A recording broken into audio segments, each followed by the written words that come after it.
Hello people, in today's video we will discuss a recent ruling by the Delhi High Court regarding PepsiCo India's intellectual property protection for a potato variety.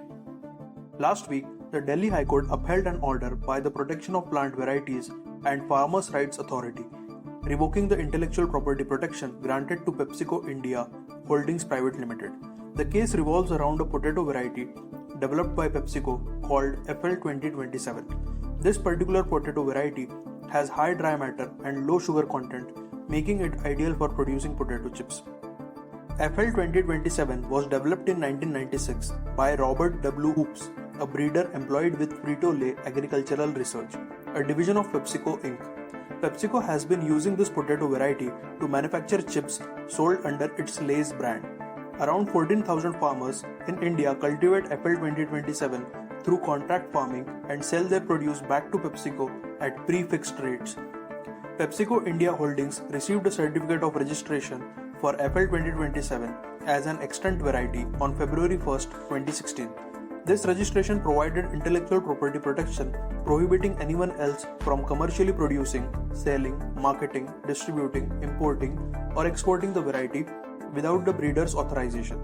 However, the PPVFRA, the authority responsible for granting the registration, revoked it through an order issued on December 3, 2021. The PPVFRA also rejected PepsiCo India's application for renewal of the registration in a letter dated February 11, 2022. PepsiCo then challenged both the order and the letter before the Delhi High Court. On July 5, 2023, the Delhi High Court upheld the PPVFRA's decision, stating that there was no ground for interference with the order. So why was the registration revoked in the first place? When PepsiCo applied for registration in February 2012, they sought to classify FL2027 as a new variety. However, it was discovered that the variety did not meet the novelty criterion. A new variety should not have been sold in India prior to 1 year before the date of the registration application. FL2027 had already been commercialized in Chile in 2002, but PepsiCo stated its first sale dated as December 17, 2009. Consequently, the certificate of registration was obtained based on incorrect information provided by PepsiCo. The Delhi High Court found fault with PepsiCo for wrongly applying for registration as a new variety and providing an incorrect commercialization date.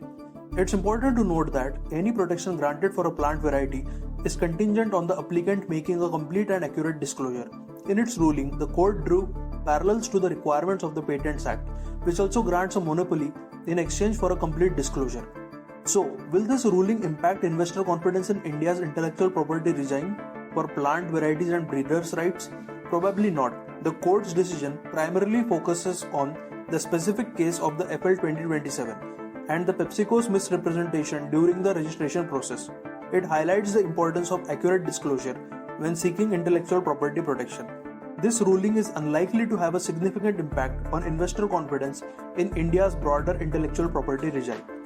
And that's all for today's update on the Delhi High Court's ruling regarding PepsiCo India's potato variety. A document has been uploaded on the Telegram channel containing relevant points which you can use in answer writing.